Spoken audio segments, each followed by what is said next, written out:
Wasn't flashy, he wasn't loud. But when Steve Steamin' Clark picked up a guitar, rock history changed forever. Today on Great Guitarist of the Rock Era, we're diving into the brilliant yet tragic story of Steve Clark, the heart and soul behind Def Leppard's golden sound. Be sure to like, subscribe, and hit that bell because we're keeping rock alive, one legend at a time. Stephen Maynard Clark was born April 23, 1960 in Sheffield, England. Steve Clark picked up his first guitar at 11 after being mesmerized by Jimmy Page of Led Zeppelin. He'd later call Page his biggest influence, alongside Brian May, Ritchie Blackmore, and Jimi Hendrix. Clark has been quoted as saying, "All I ever wanted was to play guitar in a rock band."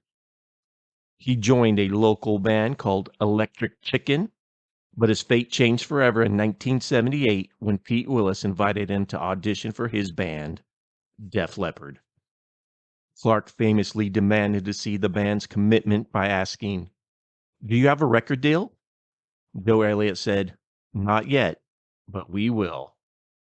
Clark joined the next day, and the rest is history. Their raw, energetic debut album, On Through the Night, was released in 1980 and was part of the new wave of British heavy metal.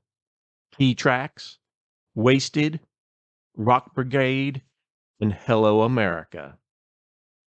Clark brought a riff-heavy crunch that stood out in the new wave of British heavy metal scene.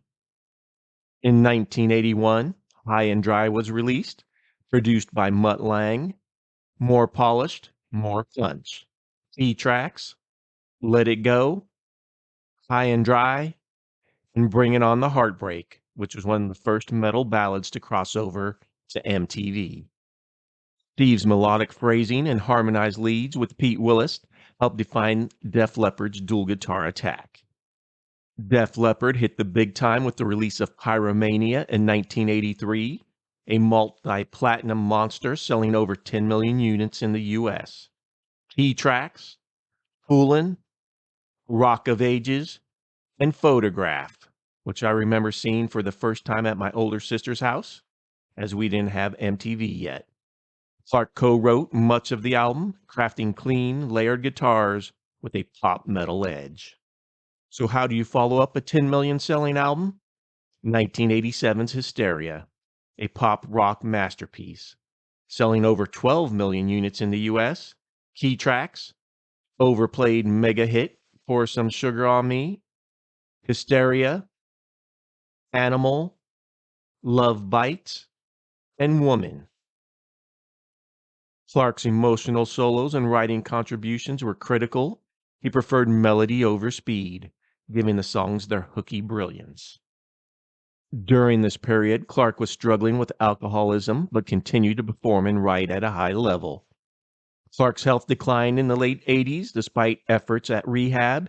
He passed away on January 8, 1991, at just 30 years old, from a lethal mixture of alcohol and prescription drugs.